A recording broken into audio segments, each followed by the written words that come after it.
BJP जिंदाबाद AGP जिंदाबाद BJP जिंदाबाद हाथी समेत भोट दियक जय आय অসম जय आय অসম আজি এই সপট গ্রামত আয়োজিত নির্বাচনী প্রচার সভাত মঞ্চত উপস্থিত থকা আমার প্রাক্তন বিধায়ক আপনাদের অতি মৰমৰ ডক্টৰ অশোক কুমাৰ সিংঘি ডাঙৰীয়া ভাৰতীয় জনতা পাৰ্টি বিলাসীপাৰা জিলাৰ সভাপতি দেৱজিৎ বৰ কলিতা ডাঙৰীয়া এজিপি জিলা সভাপতি অমৰেন্দ্ৰ নাথ ডাঙৰীয়া মণ্ডল সভাপতি বিজেপি বিকাশ ৰয় ডাঙৰীয়া প্ৰাক্তন মাননীয় বিধায়ক পৰম শ্ৰদ্ধেয় প্ৰশান্ত বৰুৱা ডাঙৰীয়া মৃগাংক বৰ্মন ডাঙৰীয়া সৈয়দ মমিনুল আৱাল ডাঙৰীয়া বিজেপিৰ জিলা উপসভাপতি বিপুল সাহা ডাঙৰীয়া 10 নং এলএসি বিলাসীপাৰাৰ প্ৰভাৰী শংকৰ প্ৰসাদ ৰয় ডাঙৰীয়া অসম গণ পৰিষদ দলৰ ৰাজ্যিক সমিতিৰ জ্যেষ্ঠ নেতা উপসভাপতি পৰম শ্ৰদ্ধাৰ অপূৰ্ব কুমাৰ ভট্টাচাৰ্য ডাঙৰীয়া মাননীয় মালা মণ্ডল ডাঙৰীয়া ৰমেশ ৰয় ডাঙৰীয়া জ্যেষ্ঠ নেতা দীপক সাহা ডাঙৰীয়া ৰমেন দত্ত ডাঙৰীয়াৰ লগতে আজি সভাত উপস্থিত থকা ভাৰতীয় জনতা পাৰ্টি আৰু অসম গণ পৰিষদ দলৰ মোৰ পৰম প্ৰিয় সতীৰ্থ সহকৰ্মীসকল সমবেত ৰাইজ আৰু সাংবাদিক বন্ধুসকল জয় জয়তে আজি সভাত উপস্থিত থকা আপোনালোক সকলোৰে প্ৰতি মই মোৰ আন্তৰিক শুভেচ্ছা আৰু শ্ৰদ্ধা জ্ঞাপন কৰিছোঁ আপোনালোক সকলোৱে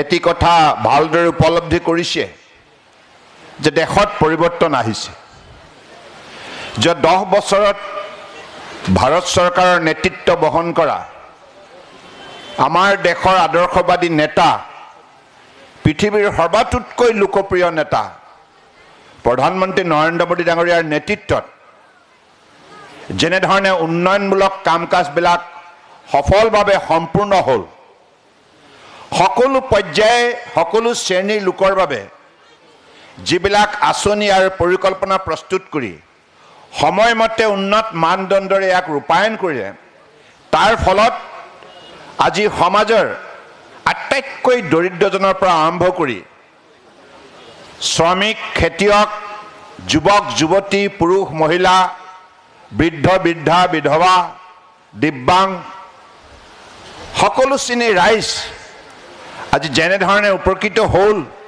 শিক্ষক শিক্ষয়িত্ৰী হওক বৈজ্ঞানিক হওক উদ্যোগপতি হওক বা সৰু সৰু ব্যৱসায় বাণিজ্যত জড়িত থকা ব্যক্তিসকল হওক অৰ্থাৎ সমাজৰ কোনো এটা শ্ৰেণীক বাদ নিদিয়াকে সকলোৰে বাবে আন্তৰিকতাৰে দেশ সেৱা কামত আত্মনিয়োগ কৰা নেতাগৰাকী হ'ল দেশৰ আদৰ্শবাদী নেতা প্ৰধানমন্ত্ৰী নৰেন্দ্ৰ মোদী ডাঙৰীয়া আৰু ধুবুৰীৰ পৰা গুৱাহাটীলৈ যাওঁতে 8.5 ঘণ্টা লাগিছিল ৰাস্তা পদূলি উখৰা মুখৰা ডাঙৰ ডাঙৰ গাঁত ধুবুৰীৰ পৰিশ্ৰমী জনগণে উঠি অহা প্ৰজন্মই ভাবিছিল আমাৰ ভৱিষ্যত কেতিয়া উজ্জ্বল হ'ব আমাৰ ৰাস্তা পদূলি দলং কেতিয়া নিৰ্মাণ হ'ব আমি কেতিয়া অন্যান্য উন্নত জিলাৰ দৰে সা সুবিধা পাম এই কথাবিলাক লৈ ধুবুৰী জিলাৰ ৰাইজ অত্যন্ত চিন্তিত আছিল কিন্তু সেই চিন্তা দূৰ কৰাৰ ক্ষেত্ৰত মাননীয় প্ৰধানমন্ত্ৰী নৰেন্দ্ৰ মোদী ডাঙৰীয়াই যোৱা 10 বছৰে যিমানবিলাক যাতায়াত আৰু যোগাযোগৰ ক্ষেত্ৰত শক্তিশালী পদক্ষেপ গ্ৰহণ কৰিলে তাৰ ফলশ্ৰুতিত আজি ধুবুৰী জিলাত নতুন নতুন ডাঙৰ ডাঙৰ ৰাস্তা 4 লেন ৰোড ইত্যাদি ইত্যাদি নিৰ্মাণ কাৰ্য চলি আছে। আজি ধুবুৰী দলে জিলাত ধুবুৰী ফুলবাৰী ভাৰতবৰ্ষৰ আটাইতকৈ দীঘল 19 কিলোমিটাৰ দৈৰ্ঘ্যৰ দলং নিৰ্মাণ হৈ আছে। ইতিমধ্যে 35% কাম সম্পূৰ্ণ। আৰু মই এতিয়া যিটো ৰাস্তাৰে আহিছোঁ, এই ৰাস্তা আপুনি ভাবকচোন 2014 চনৰ আগত কি অৱস্থাত আছিল, আজি আপোনালোকে কেনে অৱস্থাত এনেধৰণে উন্নত ৰাস্তাত অহা যোৱা কৰিবলৈ সুযোগ পাইছে। যেতিয়া ৰাস্তা পদূলি দলং যাতায়াত ব্যৱস্থা ভাল হয়, তেতিয়া সমাজৰ সকলো শ্ৰেণীৰ ৰাইজ শক্তিশালী হয়, মনোবল বৃদ্ধি পায়, ছাত্ৰ ছাত্ৰীসকলে স্কুললৈ যাবলৈ এলাহ নকৰে, খেতিয়কৰ উৎপাদিত সামগ্ৰী ওচৰৰ বজাৰত বিক্ৰী কৰিবলৈ এলাহ নকৰে, আৰু আমাৰ শিল্পীসকলে এঠাইৰ ঠাইৰ পৰা আন এটা ঠাইত শিল্প চৰ্চা কৰিবলৈ এলাহ নকৰে। অৰ্থাৎ সমাজৰ সকলো শ্ৰেণীৰ ৰাইজৰ বাবে উন্নয়নৰ যাত্ৰা আগুৱাই নিবৰ বাবে আটাইতকৈ ডাঙৰ প্ৰথম চৰ্ত হৈছে যাতায়াত আৰু যোগাযোগ। আৰু সেই বিষয়টোকে কংগ্ৰেছে 60 বছৰ কাল গুৰুত্ব নিদিয়াকৈ থকাৰ বাবে আজি অসম তথা উত্তৰ পূৰ্বাঞ্চল, যাক মোদী ডাঙৰীয়া অষ্টলক্ষ্মী বুলি কৈছে, এই সম্পদশালী শক্তিশালী অঞ্চল ভাৰতবৰ্ষৰ বুকুত পিছ পৰি আছিল। কিন্তু আজি আমি এতিয়া পিছপৰা নহয়, আমি দুপাক দুপে উন্নয়নৰ দিশত আগুৱাই গৈছোঁ। আত্মনিৰ্ভৰ ভাৰত অহা 25 বছৰ ভিতৰত গঢ় লৈ উঠিব। ভাৰতবৰ্ষই হ'ব বিশ্বৰ সৰ্বাতোতকৈ শক্তিশালী উন্নত ৰাষ্ট্ৰ অহা 25 বছৰ ভিতৰত, অৰ্থাৎ 2047 ভিতৰত, যেতিয়া ভাৰতবৰ্ষই 100 বছৰ সম্পূৰ্ণ কৰিব স্বাধীনতা লাভ কৰাৰ। আৰু সেই যাত্ৰাত অন্যান্য ৰাজ্যবিলাকৰ লগতে অসমেও উল্লেখযোগ্য ভূমিকা পালন কৰিব। ভাৰতবৰ্ষক আত্মনিৰ্ভৰ কৰি তুলিব লগা হ'লে অসম আত্মনিৰ্ভৰ হ'ব লাগিব, আৰু ধুবুৰী আত্মনিৰ্ভৰ হ'ব লাগিব, এই চাপত গ্ৰাম আত্মনিৰ্ভৰ হ'ব লাগিব। গতিকে সেই লক্ষ্য সম্পূৰ্ণ কৰাৰ উদ্দেশ্যে আমাক এনেধৰণৰ চৰকাৰ লাগে, যি চৰকাৰৰ নেতৃত্ব বহন কৰিব সৎ নিষ্ঠাবান কৰ্ম উদ্যোগী আৰু দেশৰ জনতাৰ প্ৰতি শ্ৰদ্ধা ভক্তি থকা নেতা। সেইগৰাকী মহান নেতাই হৈছে দেশৰ প্ৰধানমন্ত্ৰী নৰেন্দ্ৰ মোদী ডাঙৰীয়া। আজি তেখেতে যিখিনি কাম কৰিলে অসম তথা উত্তৰ পূৰ্বাঞ্চলৰ বাবে, মই সাধাৰণ এটা উদাহৰণ দিওঁ। এই উদাহৰণৰ পৰা আপোনালোকে গম পাব। কংগ্ৰেছে 1952 চনৰ পৰা সুদীৰ্ঘ 60 বছৰ কাল ৰাজত্ব কৰিলে। ব্ৰহ্মপুত্ৰৰ বুকুত কেৱল 3খন দলং নিৰ্মাণ কৰিলে। এই 3খন দলঙৰ কাৰণে আমি বহুত আন্দোলন কৰিব লগা হৈছিল অসমৰ ৰাইজে। এখন শৰাইঘাটৰ দলং, দ্বিতীয়খন ভোমোৰাগুৰি, তৃতীয়খন যোগীঘোপা, কেৱল 3খন। কিন্তু ব্ৰহ্মপুত্ৰৰ উত্তৰ পাৰে দক্ষিণ পাৰে বসবাস কৰা ৰাইজে কৈছে আমাক যাতায়াত লাগে আৰু দলং লাগে। যিমান কম সময়ৰ ভিতৰত আমি এঠাইৰ পৰা আন ঠাইলৈ যাব পাৰিম, সিমানেই আমাৰ অৱস্থা টনকিয়াল হ'ব, আৰ্থিকভাৱে সবল হ'ম, শিক্ষা সংস্কৃতি ক্ৰীড়া আৰু বিজ্ঞান প্ৰযুক্তি গৱেষণা সকলো ক্ষেত্ৰতেই আমি আগুৱাই যাবলৈ সক্ষম হ'ম। কিন্তু কংগ্ৰেছে 60 বছৰত কেৱল 3খন দলং নিৰ্মাণ কৰি তেখেতসকলৰ দায়িত্ব সামৰিলে। কিন্তু আজি আন্দোলন নকৰাকৈ অসমৰ বুকুত যাতায়াত আৰু যোগাযোগ ব্যৱস্থা কেনেধৰণে সুচল হৈছে আপোনালোকে নিজেই দেখিছে। মোদী ডাঙৰীয়াৰ কাৰ্যকালত যোৱা 10 বছৰ ভিতৰত ব্ৰহ্মপুত্ৰৰ বুকুত 8খন দলং নিৰ্মাণ কাৰ্য চলি আছে। 8খন দলং আৰু ডাবলিং অফ ৰেলৱে ট্ৰেক। আগতে ৰেল অহা যোৱা পথ কেৱল এটাই আছিল, ৰেলৱে লাইন, এটাই ট্ৰেক, মালবাহী জাহাজ যাত্ৰীবাহী জাহাজ অহা যোৱা কৰা। বিলম্ব হৈছিল যাতায়াত ব্যৱস্থাত। মোদী ডাঙৰীয়াই এই কথা উপলব্ধি কৰি এতিয়া 2টা ৰেলৱে ট্ৰেক নিৰ্মাণ কৰি আজি আমাক আধুনিক ধ্যান ধাৰণে কম সময়ৰ ভিতৰত অহা যোৱা কৰাৰ সুবিধা প্ৰদান কৰিলে। লগতে electrification railway line, electric train অসমত কেতিয়াও মানুহে দেখা নাছিল, উত্তৰ পূৰ্বাঞ্চলত দেখা নাছিল। মোদী ডাঙৰীয়াই প্ৰথমগৰাকী প্ৰধানমন্ত্ৰী আজি ইলেক্ট্ৰিক ট্ৰেইনৰ ব্যৱস্থা কৰিলে। বন্দে ভাৰত আজি ইয়াত প্ৰচলন কৰিলে, আৰু আগন্তুক দিনত বুলেট ট্ৰেইনো এই ধুবুৰীৰ মাজেৰে গুৱাহাটীলৈ যোৱাৰ ব্যৱস্থাও প্ৰৱৰ্তন কৰা হ'ব। গতিকে এতিয়া পৰম শ্ৰদ্ধা ৰাইজ, কেৱল চৰকাৰ সেই ধৰণৰ চৰকাৰ হ'ব লাগে যিখন চৰকাৰে জনসাধাৰণক শ্ৰদ্ধা কৰে, সততাৰে কাম কৰে আৰু স্বচ্ছৰ নিকা প্ৰশাসন ব্যৱস্থা শক্তিশালী ওপৰত গঢ় দিব পাৰে। আৰু সেই চৰকাৰে হ'ল মোদী চৰকাৰ। হয়নে নহয়? আজি আপোনালোক ধুবুৰী জিলাৰ বাসিন্দা, আপোনালোক গৌৰৱান্বিত হোৱা উচিত। আপোনালোকে জানেনে আগন্তুক দিনত উত্তৰ পূৰ্বাঞ্চলৰ আটাইতকৈ শক্তিশালী জিলা হিচাপে খ্যাত হ'ব এই ধুবুৰী জিলা। কাৰণ এতিয়া ইয়াত ৰাস্তা পদূলি দলং যেনেধৰণে নিৰ্মাণ হৈছে আৰু এই ফুলবাৰী ধুবুৰী দলংখনে ধুবুৰীৰ উৎপাদিত সামগ্ৰী, মহিলা আইসকলৰ ছেল্ফ হেল্প গোটৰ উৎপাদিত সামগ্ৰী, খেতিয়ক ৰাইজৰ উৎপাদিত সামগ্ৰী, কঁঠালেই হওক, জলকীয়াই হওক, মৰাপাতেই হওক, যিমানবিলাক কৃষিজাত সামগ্ৰী ইয়াত উৎপাদন হয় সকলোবিলাক বিশ্ব বজাৰত বিক্ৰী কৰাৰ সুযোগ লাভ কৰিব। কাৰণ এই দলংখনে আগন্তুক দিনত Bhutan, Bangladesh, India, Myanmar, Thailand, Nepal ইত্যাদিত আমাৰ জনসাধাৰণে এখন এনেধৰণৰ বজাৰ আৱিষ্কাৰ কৰিব য'ত তেখেতসকলৰ সামগ্ৰী বিক্ৰী কৰি উপাৰ্জন দুগুণ বৃদ্ধি কৰিব সক্ষম হ'ব। আৰু ঠিক তেনেধৰণে আজি ব্ৰহ্মপুত্ৰৰ বুকুত ধুবুৰী দাঁতিত ইণ্টাৰনেশ্যনেল ৰিভাৰ পৰ্ট জাহাজ ঘাট নিৰ্মাণ চলি আছে, যি জাহাজ ঘাটৰ পৰা ভৱিষ্যতৰ দিনত ভাৰতবৰ্ষৰ এই উত্তৰ পূৰ্বাঞ্চলৰ আমদানি ৰপ্তানি আমাৰ ওচৰ চুবুৰীয়া বিদেশী ৰাষ্ট্ৰৰ সৈতে সম্ভৱ হৈ উঠিব। গতিকে দক্ষিণ পূব এছিয়াৰ দুৱাৰমুখ হিচাপে অসমক গঢ় দিয়াৰ যিটো সংকল্প 31 পলিচিৰ যোগেদি মোদী ডাঙৰীয়াই ঘোষণা কৰিলে তাক বাস্তৱায়িত কৰাৰ বাবে আজি এনেধৰণে ৰেলপথ, আজি ৰাস্তা, আজি জলপথ, বায়ুপথ সকলোবিলাক পথ সুচল কৰিছে। আজি ৰূপসী এয়াৰপৰ্টটো মোদী ডাঙৰীয়াৰ কাৰ্যকালতে সম্পূৰ্ণ হৈছে। এতিয়া কিছুদিনৰ কাৰণে জাহাজ বন্ধ হৈ থকাৰ কাৰণে মানুহে বহুত ধৰণৰ আলোচনা কৰিছে। মই আপোনালোকক জনাব বিচাৰিছোঁ, জুন মাহত নতুন চৰকাৰ গঠন হ'ব, মোদী ডাঙৰীয়া দেশৰ প্ৰধানমন্ত্ৰী হ'ব আৰু আগষ্ট মাহৰ পাছতেই এই ৰূপসীলৈ পুনৰ জাহাজ অহা যোৱা কৰিব, প্লেন অহা যোৱা কৰিব। এই কথা আজি আপোনালোকে নিশ্চিত হৈ থাকক।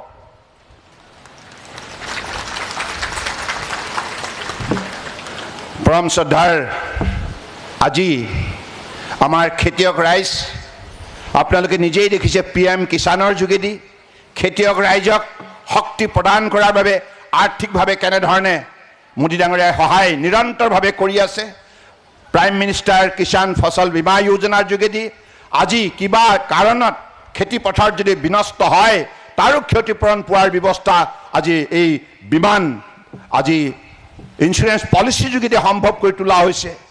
আগন্তুক দিনত যাতে আমাৰ খেতিয়কৰ উৎপাদিত সামগ্ৰী বিশেষকৈ ধান ইত্যাদিৰ যাতে উচিত মূল্য পাব পাৰে তাৰ কাৰণে মিনিমাম ছাপোৰ্ট প্ৰাইচ দি আজি ধানৰ মূল্য বৃদ্ধি কৰাৰ এটা পৰিৱেশ সৃষ্টি কৰিলে, যাৰ ফলত খেতিয়কসকলে পোনপটীয়াভাৱে লাভান্বিত হৈছে। আজি উঠি অহা যুৱক যুৱতীসকলৰ বাবে ষ্টাৰ্টআপ ইক'ছিষ্টেম ডেভেলপ কৰা হৈছে যাতে আগন্তুক দিনত এই ধুবুৰী, এই চপতগ্ৰামৰ কোনো যুৱক যুৱতী নিবনুৱা হৈ থাকিব নালাগে। দক্ষতা বিকাশ ঘটাই তেখেতসকলক বিভিন্ন ক্ষেত্ৰত কৰ্মসংস্থাপন দিয়াৰ বাবে ইতিমধ্যে পৰিকল্পনা প্ৰস্তুত হৈছে। আৰু ছাত্ৰ ছাত্ৰীসকলৰ মানে বিনামূলীয়া নামভৰ্তি, বিনামূলীয়া পাঠ্যপুথি আৰু জলপানী ইত্যাদিৰ যোগেদি আগন্তুক দিনত যাতে কোনো পৰিয়ালৰ পুত্ৰ কন্যাই শিক্ষা গ্ৰহণৰ পৰা বঞ্চিত নহয়, ইয়াৰ ব্যৱস্থাও মোদী ডাঙৰীয়াই ইতিমধ্যে সম্ভৱ কৰি তুলিছে ৰাজ্য চৰকাৰৰ যোগেদি।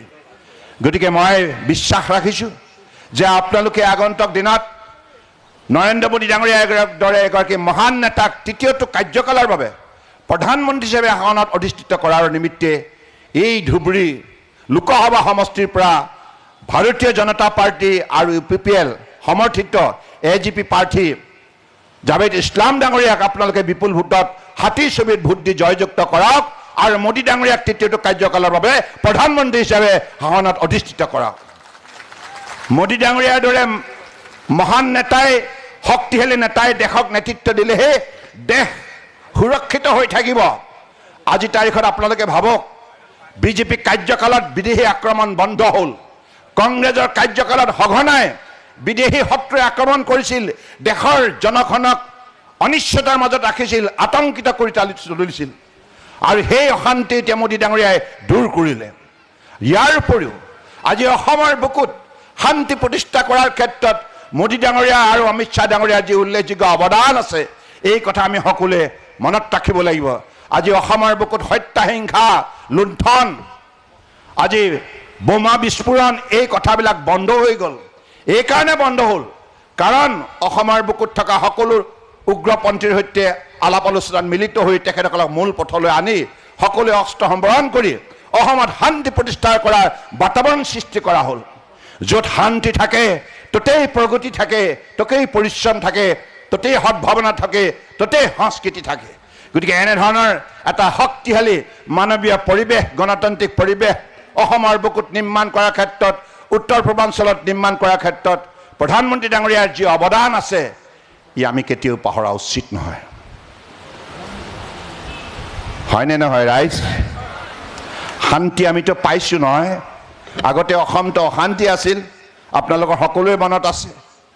গতিকে এই অশান্তি আঁতৰ কৰি শান্তি এটা অমূল্য সম্পদ আমাক প্ৰদান কৰিলে, যাৰ ফলত আজি আমি সকলোৱে নিশ্চিন্ত মনে এটা ঠাইৰ পৰা আন ঠাইলৈ অহা যোৱা কৰিছোঁ, এটা আৰু নিশ্চিন্ত মনে আমিও নিজৰ কৰণীয় কামখিনি কৰিছোঁ। গতিকে এই পৰিৱেশটো পূৰ্বতেই কংগ্ৰেছৰ কাৰ্যকালত অভাৱ আছিল। আজি বিজেপিয়ে এনেধৰণৰ শক্তিশালী পৰিৱেশ প্ৰদান কৰিলে। আজি হিন্দুৱে হওক, মুছলমানে হওক, খ্ৰীষ্টানে হওক, বুদ্ধিষ্টে হওক, শিখে হওক, জৈনে হওক, আমি সকলো ধৰ্মাৱলী লোকে ঐক্যবদ্ধভাৱে আজি আমি অসমখন আগুৱাই নিয়াৰ এটা সুবৰ্ণ সুযোগ লাভ কৰিছোঁ। ভাৰতবৰ্ষক শক্তিশালী কৰাৰ বাবে এটা সুযোগ লাভ কৰিছোঁ। কাৰণ চৰকাৰৰ সকলো আঁচনিৰ ফল সকলো ধৰ্মৰ লোকে সমান্তৰালভাৱে পাইছে। ইয়াত কোনো বৈষম্য কৰা হোৱা নাই। কংগ্ৰেছ দলটোৱে 60 বছৰ কাল ৰাজত্বত থাকি অসমৰ বুকুত বহুত অশান্তি নমাই আনিলে। ল এণ্ড অৰ্ডাৰ চিটুৱেশ্যন বেয়া হ'ল, মানুহ আতংকিত হৈছিল, মানুহ নিশ্চিন্ত মানে ঘূৰা ফেৰা কৰিব পৰা নাছিল, শুবও পৰা নাছিল, চৌদিশে প্ৰগতি স্তব্ধ হৈ গৈছিল। আৰু ইয়াৰ উপৰিও কংগ্ৰেছৰ ভ্ৰষ্টাচাৰ দুৰ্নীতিয়ে গোটেই অসমৰ মানুহক, ভাৰতবৰ্ষৰ মানুহক প্ৰাপ্য অধিকাৰৰ পৰা বঞ্চিত কৰিছিল। আজি দুখীয়াৰ দুখ উপলব্ধি কৰি দুখীয়াৰ দুখ আঁতৰাবৰ বাবে যদি কোনোবা নেতাই সন্মুখৰ পৰা শক্তিশালী পদক্ষেপ গ্ৰহণ কৰিছে, সঠিক আঁচনি আৰু পৰিকল্পনা লৈছে, সেইজন মহান নেতাই হৈছে নৰেন্দ্ৰ মোদী ডাঙৰীয়া, যাৰ শক্তিশালী পদক্ষেপত আজি ভাৰতবৰ্ষৰ বুকুত 10 বছৰৰ ভিতৰত 25 কোটি দৰিদ্ৰ সীমাৰেখাৰ তলত থকা মানুহক আজি তেখেতে উদ্ধাৰ কৰিলে আৰু তেখেতসকলক সবল কৰিলে আৰ্থিকভাৱে। বহু লাখ লাখ লোকৰ ঘৰ নাছিল, লাখ লাখ লোকৰ খাবলৈ এমুঠি চাউল নাছিল। আজি মোদী ডাঙৰীয়াই প্ৰাইম মিনিষ্টাৰ গৰীব কল্যাণ অন্ন যোজনাৰ যোগেদি অহা 5 বছৰৰ বাবে বিনামূলীয়া অন্নমুঠি যোগান ধৰাৰ ইতিমধ্যে সিদ্ধান্ত ঘোষণা কৰিলে। ভাৰতবৰ্ষৰ বুকুত কোনো লোকে অনাহাৰে থাকিব নালাগে। হিন্দুৱে হওক, মুছলমানে হওক, সকলোৱে অন্নমুঠি লৈ নিশ্চিন্ত মনে যে জীৱন নিৰ্বাহ কৰিব পাৰে। ইয়াৰ উপৰিও প্ৰাইম মিনিষ্টাৰ আৱাস যোজনাৰ যোগেদি যোৱা কাৰ্যকালত 4 কোটি ঘৰ নিৰ্মাণ কৰা হ'ল। দুখীয়াৰ হাতত সেই ঘৰ উপহাৰ দিয়া হ'ল আৰু অহা 5 বছৰত আৰু 4 কোটি ঘৰ নিৰ্মাণ কৰাৰ বাবে ইতিমধ্যে সংকল্প ঘোষণা কৰা হৈছে। ইয়াৰ উপৰিও আমাৰ মহিলাসকল উপাৰ্জনৰ ক্ষেত্ৰত আত্মসহায়ক গোটৰ যোগেদি যথেষ্ট স্বাৱলম্বী হৈছে আৰু আগন্তুক 5 বছৰৰ ভিতৰত আৰু 3 কোটি মহিলা আইক লাখপতি দিদি হিচাপে গঢ় দিয়াৰ সংকল্প ঘোষণা কৰা হৈছে। গতিকে আমি ধুবুৰী জিলাৰ বাসিন্দা হিচাপে এই কথা মনত ৰাখিব লাগিব। উঠি অহা ছাত্ৰ ছাত্ৰীসকলৰ বাবেও কৈছোঁ, উঠি অহা যুৱক যুৱতীসকলৰ বাবেও কৈছোঁ যে আপোনালোক মানৱীয়ভাৱে প্ৰস্তুত থাকক। কাৰণ এইখন ধুবুৰী জিলা এখন ইণ্টাৰনেশ্যনেল গ্ল'বেল ট্ৰেডিঙৰ এটা উল্লেখযোগ্য চেণ্টাৰ হ'ব। ইয়াত জলপথ হওক, ৰেলপথ হওক, আমাৰ স্থলপথ হওক, সকলো যাতায়াত আৰু যোগাযোগৰ যোগেদি আগন্তুক দিনত ইয়াৰ পৰাই দক্ষিণ পূব এছিয়াত সকলো ধৰণৰ ব্যৱসায় বাণিজ্য শক্তিশালী ওপৰত ভাৰতবৰ্ষই আগুৱাই নিয়াৰ ক্ষেত্ৰত পদক্ষেপ গ্ৰহণ কৰিব। গতিকে সেই পৰ্যায়লৈকে পৰিকল্পনা প্ৰস্তুত কৰা হৈছে ধুবুৰী জিলাক লৈ। কংগ্ৰেছে এইবিলাক কাম জীৱনত কেতিয়াও কৰিব নোৱাৰে। কাৰণ কংগ্ৰেছ দলটোৱে সদায় সংকীৰ্ণ, সাম্প্ৰদায়িক আৰু দুৰ্নীতিপৰায়ণ। এই দলটোৱে নিজৰ ভাতৃ ভগ্নীৰ বাহিৰে দুখীয়া মানুহৰ দুখ আঁতৰাবৰ কাৰণে কোনোদিনেই দায়বদ্ধ নহয়, কোনোদিনেই তেখেতলোকৰ প্ৰতিজ্ঞাবদ্ধ নহয়। গতিকে সেইবাবে কংগ্ৰেছ 60 বছৰ কাল ৰাজত্ব কৰাৰ পাছতো বিফল হ'ল। কংগ্ৰেছে ভাৰতবৰ্ষক দুৰ্বল কৰি ৰাখিলে, উত্তৰ পূৰ্বাঞ্চলক অন্ধকাৰত ৰাখিলে, কিন্তু সেই উত্তৰ পূৰ্বাঞ্চলক অন্ধকাৰৰ পৰা পোহৰলৈ অনা সেই আমাৰ মহান নেতাগৰাকী হৈছে প্ৰধানমন্ত্ৰী নৰেন্দ্ৰ মোদী ডাঙৰীয়া। ভাৰতবৰ্ষক 10ম স্থানৰ পৰা 5ম সৰ্ববৃহৎ বিশ্বৰ বুকুত অৰ্থনীতি হিচাপে গঢ় দিয়াৰ ক্ষেত্ৰত মোদী ডাঙৰীয়াই আটাইতকৈ উল্লেখযোগ্য ভূমিকা পালন কৰিলে, যাৰ ফলত প্ৰতিজন ভাৰতীয় আজি গৌৰৱান্বিত। হয়নে নহয়?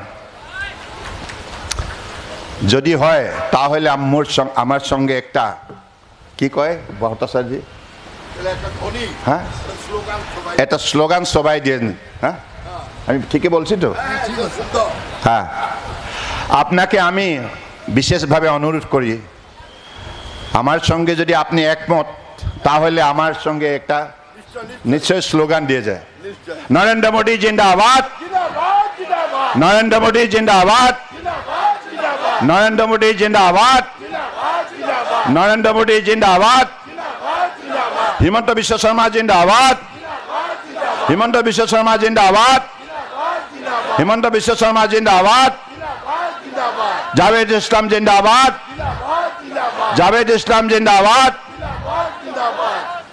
এজিপি জিন্দাবাদ, বিজেপি জিন্দাবাদ, এজিপি জিন্দাবাদ, বিজেপি জিন্দাবাদ।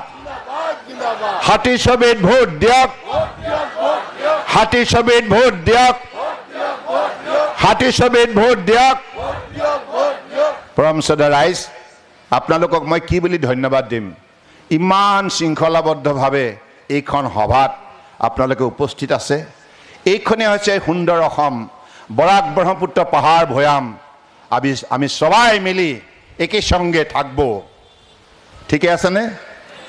ঠিকে আছেনে নাই? গতিকে আগন্তুক দিনত এইখন বৃহত্তৰ অসমীয়া সমাজ, অসমীয়া, বঙালী, মাৰোৱাৰী, বিহাৰী, পাঞ্জাবী, নেপালী, বিভিন্ন জাতি জনগোষ্ঠী, উপজাতি, হিন্দু, মুছলমান, খ্ৰীষ্টান, বুদ্ধিষ্ট, জৈন, শিখ, আমি বৃহত্তৰ অসমীয়া সমাজখন সদায় সমন্বয় যোগেদি শক্তিশালী হৈ থাকিম, মিলা প্ৰীতিৰে থাকিম। ৰাজনীতিৰ অৰ্থ সংঘাত নহয়, সমন্বয়।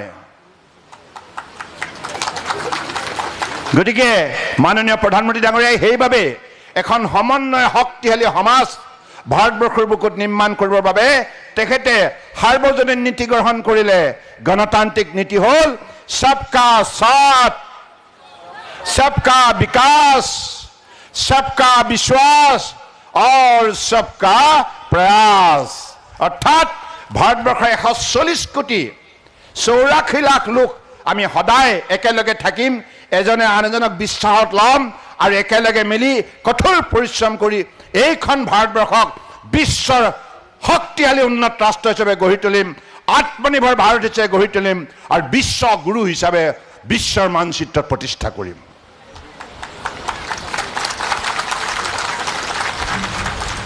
গতিকে আজি এইখিনি কথাকে মই কলো। মোৰ ভাল লাগিলে আমাৰ ইয়াৰ প্ৰাক্তন বিধায়ক ডক্টৰ অশোক সিংহে, তেওঁ বিধায়ক হিচাপে বহুত ভাল কাম কৰিছে। মই যেতিয়া মুখ্যমন্ত্ৰী আছিলোঁ তেওঁ সদায় মোক গৈ গৈ কয় এইটো ৰাস্তা বনাব লাগে, সেইটো ৰাস্তা বনাব লাগে, এইটো খোৱা পানী দিব লাগে, সেইটো দিব লাগে, আৰু ইফালে অচিনাৰী চৰকাৰ সদায় মোক কৈ থাকে। গতিকে মোৰ ভাল লাগিছে যে আজি ইয়াত অশোক সিংহে উপস্থিত আছে, আপোনালোকৰ মৰমৰ প্ৰাক্তন বিধায়ক। আৰু আজি এইখন সভা এজিপি বিজেপি আমি মিলি আয়োজন কৰিছোঁ আৰু ৰাইজৰ যিখিনি সমৰ্থন, মোৰ দৃঢ় বিশ্বাস আপোনালোকে নিশ্চিতভাৱে আমাৰ প্ৰাৰ্থীগৰাকীক মৰম কৰিব, হাতীৰ ছবিত ভোট দিব, শতকৰা 100% লোকে ভোটদান প্ৰক্ৰিয়াত অংশগ্ৰহণ কৰিব। কাৰণ ভোটদান প্ৰক্ৰিয়াত অংশগ্ৰহণ কৰাটো আপোনাৰ এটা ৰাষ্ট্ৰীয় দায়িত্ব। It is a national duty casting your vote, অৰ্থাৎ ভোট দিয়াটো আপোনাৰ এটা ৰাষ্ট্ৰীয় দায়িত্ব। সেই ভাবি আপোনালোকে কোনো এলাহ নকৰিব।